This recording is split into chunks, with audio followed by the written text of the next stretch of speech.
सभी दर्शकों को मेरी तरफ से नमस्कार, सत श्री अकाल, आदाब। कैसे हैं आप लोग? मैं आशा करता हूं कि आप होंगे फिट एंड फाइन। आप वीडियो का टाइटल देख के ऑलरेडी समझ गए होंगे कि आज का वीडियो भी अपना एजुकेशनल वीडियो रहने वाला है। और वो क्या है? हाउ टू काउंट कैलोरीज, यानी कैलोरीज को काउंट कैसे करना है।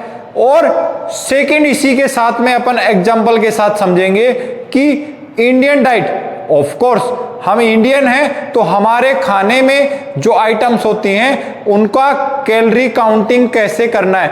अगर आपने पूरा वीडियो समझ लिया तो आपको कैलकुलेटर करने की जरूरत नहीं पड़ेगी। आप देखते ही समझ जाएंगे कि आपका खाने में कितना कैलोरीज आप कंज्यूम कर रहे हैं। तो आप बने रहें मेरे वीडियो के साथ में। और इसके लिए मैंने एक चार्ट बोर्ड पे बना दिया है, वो आपको एक्सप्लेन करने में इजी होगा। विदाउट एनी टाइम वेस्ट सीधा आते हैं अपन अपने एजुकेशनल वीडियो पे और देखते हैं कि आपको कैलोरीज को काउंट कैसे करना है। जो आप कंज्यूम कर रहे हैं उसमें कैलोरीज को काउंट करने के लिए आपको पहले यह समझना होगा कि पर ग्राम कार्बोहाइड्रेट्स अगर आप ले रहे हैं तो उसमें 4 कैलोरीज होता है। पर ग्राम प्रोटीन में भी 4 कैलोरीज होता है और पर ग्राम फैट में कैलोरीज होता है 9। तो इसके साथ में एक चीज और आपको समझना है कि वो है नील। ऐसे कौन से फूड हैं जिसमें 0 कैलोरीज होता है, यानी आप पानी पीते हैं उसमें कोई कैलोरीज नहीं होता है। आप फाइबर कंटेंट खाते हैं, विटामिन्स लेते हैं, मिनरल्स लेते हैं, उनमें कैलोरीज होता है 0, उसमें कोई कैलोरीज नहीं होता है। कैलोरीज आपका ये 3 ही जो मैक्रोन्यूट्रिएंट्स हैं उसमें होता है, वो है कार्ब्स, प्रोटीन और फैट। कार्ब्स और प्रोटीन में 4 कैलोरीज होता है और फैट में 9 कैलोरीज होता है। पर ग्राम की बात कर रहा हूं मैं। ये आपको क्लियर हो गया होगा। अब मैं बात करने जा रहा हूं कि अपना खाना यानी इंडियन खाने की बात कर रहा हूं मैं, उसमें अगर आपको कैलोरीज काउंट करना है तो वो किस तरीके से करना है। अगर आपके पास डिश है तो आपको देखते ही पता चल जाएगा कि हाँ भाई मेरी डिश में इतनी कैलोरीज मैं अभी कंज्यूम कर रहा हूं। तो आप बने रहें मेरे साथ इस वीडियो में। अगर आपने ये अच्छी तरीके से समझ लिया, आप खाना खाने बैठोगे, आप डिश देख के बता दोगे विदाउट एनी कैलकुलेटर कि हाँ मैं इतना कैलोरीज कंज्यूम कर रहा हूं। तो वो किस तरीके से, चलिए इसको समझते हैं। सबसे पहले अपने खाने में मैं बात करूंगा 0 कैलोरीज की। 0 कैलोरीज में जैसा अपन ने ऑलरेडी समझ लिया कि अपन पानी पीते हैं, फाइबर कंटेंट लेते हैं, मिनरल्स लेते हैं, विटामिन्स लेते हैं, उसमें 0 कैलोरीज होता है। वो ऑलरेडी मैंने एक्सप्लेन किया है। अब बात करते हैं 20 कैलोरीज की, यानी 20 कैलोरीज का एक ब्रैकेट मैंने बनाया है और उसको एक्सप्लेन करने के लिए आपको समझना होगा आपकी सभी वेजिटेबल्स एक्सेप्ट पोटैटो, आलू को छोड़ दें तो आपकी सभी वेजिटेबल्स पर 100 ग्राम में आप कैलकुलेट करेंगे तो उसमें कैलोरीज होगा 20। इसको मैं एक एग्जांपल से भी समझा देता हूं आपको। वेजिटेबल्स समझो आपने एक टमाटर लिया, 100 ग्राम का टमाटर है आपके पास में। अभी वो 100 ग्राम टमाटर में आपका 90% उसमें क्या होता है? पानी। बचा कितना? 10 ग्राम। 10 ग्राम में आधा उसमें फाइबर कंटेंट होता है और आधा होता है कार्ब्स। सिंपल, 5 ग्राम उसमें कार्ब्स होगा और 5 ग्राम उसमें फाइबर होगा। अभी मैंने पहले एक्सप्लेन किया कि फाइबर में आपका कैलोरीज होगा 0, तो बचा 5 ग्राम। यानी अगर आपने 100 ग्राम का टमाटर आपने कंज्यूम किया है, उसमें आपने 5 ग्राम कार्बोहाइड्रेट्स लिया है, तो 5 × 4 यानी 5 × 4 आपने कैलकुलेट किया तो वो हो गया 20 कैलोरीज। और यही मेथड से अपन ने इसको काउंट किया है कि सभी वेजिटेबल्स पर 100 ग्राम विदाउट ऑयल आती है इस ब्रैकेट में 20 कैलोरीज में। तो कोई भी सब्जी आए ना तो आप समझ जाना कि कितनी कैलोरीज आप ले रहे हो। ठीक है, ऑल क्लियर। अब इसमें आलू छोड़ दिया है, उसको मैं बाद में काउंट करूंगा। अब आते हैं अपन नेक्स्ट ब्रैकेट की तरफ, और वो है 50 कैलोरीज। इसमें क्या आएगा? इसमें आएंगे आपके सभी फ्रूट्स पर 100 ग्राम की बात कर रहा हूं मैं, सभी फ्रूट्स। और इसमें भी 2 फ्रूट अपन ने छोड़ दिए, एक मैंगो और एक बनाना। आम और केला, ये 2 फ्रूट को छोड़ के अगर पर 100 ग्राम आप कंज्यूम कर रहे हैं तो इसमें आप अप्रोक्स इतना समझ लीजिए कि 50 कैलोरीज कंज्यूम कर रहे हैं। अभी मैं इसका भी एक एग्जांपल देता हूं। आपने एक एप्पल लिया 100 ग्राम का, इसमें आप अगर अप्रोक्स काउंट करेंगे तो 12 से 13 ग्राम होता है आपका कार्बोहाइड्रेट्स। तो आप इसको इनटू कार्ब्स 4 से काउंट करेंगे तो आएगा 50 कैलोरीज। ये है इसका कैलकुलेशन मेथड। तो अगर आप कोई भी फ्रूट खा रहे हैं तो आप समझ लेना कि हाँ, ऑल फ्रूट सब आ गए उसमें। आप खरबूजा खाओ, तरबूज खाओ, बनास्पति खाओ, एप्पल खाओ, ऑरेंज खाओ, सब फ्रूट्स आपके पास फ्रूट आ गए। आप समझ गए कि कितना कैलोरीज? 50 कैलोरीज। All clear? इसमें 2 चीजें अपन ने छोड़ दी, एक मैंगो एक बनाना। ठीक है, उसको अपन नेक्स्ट ब्रैकेट में कवर करने वाले हैं। अब बात करते हैं अपने डिश का नेक्स्ट ब्रैकेट, और वो है 100 कैलोरीज। यानी नेक्स्ट जो ब्रैकेट है वो है 100 कैलोरीज। इसको समझने के लिए मैं आपको, यानी इसमें कौन सी चीजें आएंगी? इसमें वो चीजें आएंगी, आपका चपाती आ गया, राइस आ गया, दाल आ गया।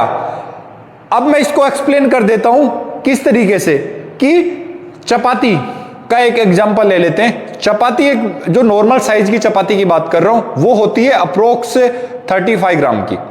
35 ग्राम की चपाती में पानी भी होता है, क्योंकि जब आटा को आप लगाया जाता है तो उसमें पानी होता है। 10 ग्राम पानी आप निकाल दीजिए, उसमें से बचा कितना?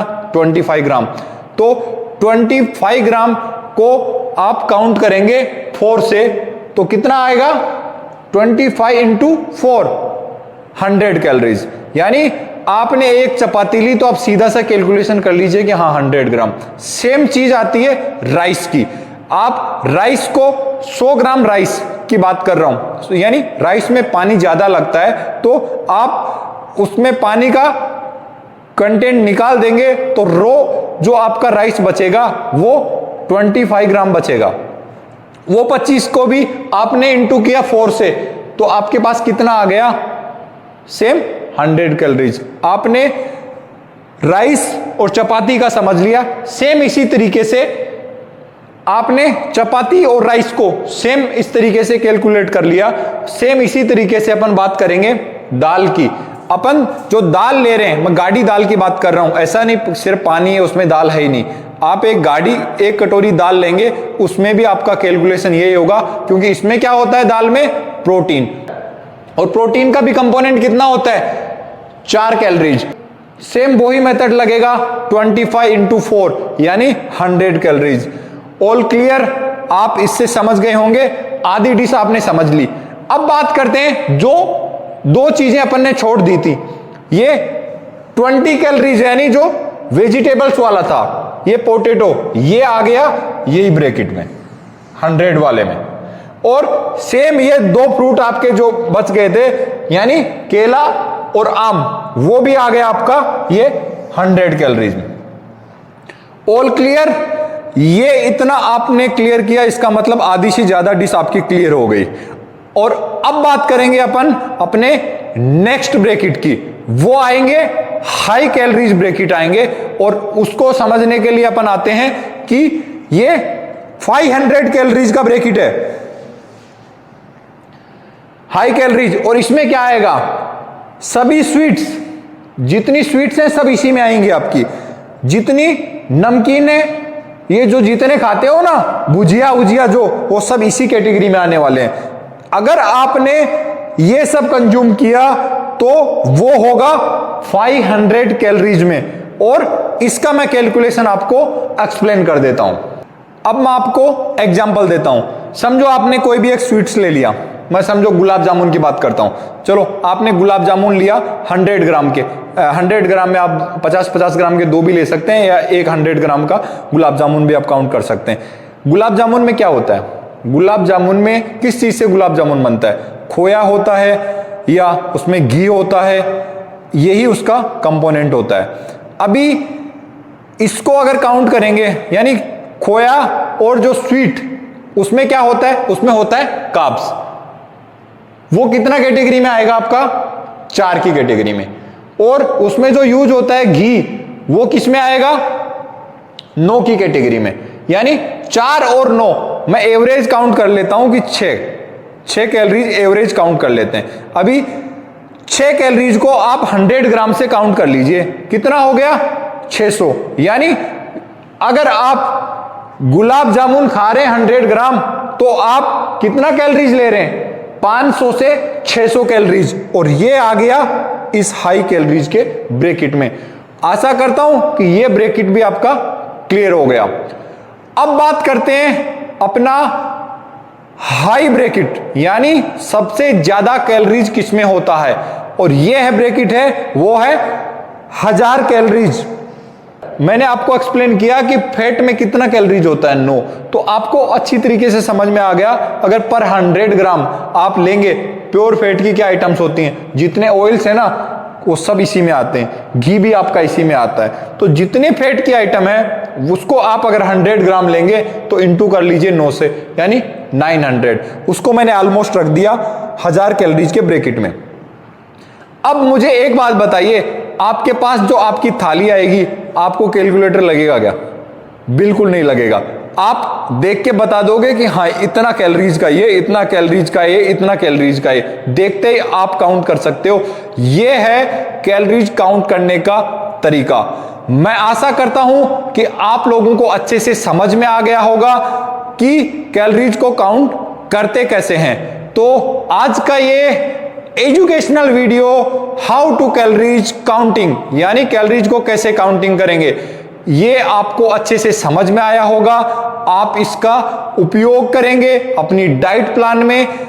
आप मेरे साथ यूं ही बने रहें, अच्छा वर्कआउट करें, अच्छा न्यूट्रिशन लें, साथ में थोड़ा कैलकुलेशन करें, वो बेहतर रिजल्ट आपको देगा। और मेरे साथ यूं ही बने रहें और अपने आप को फिट रखें।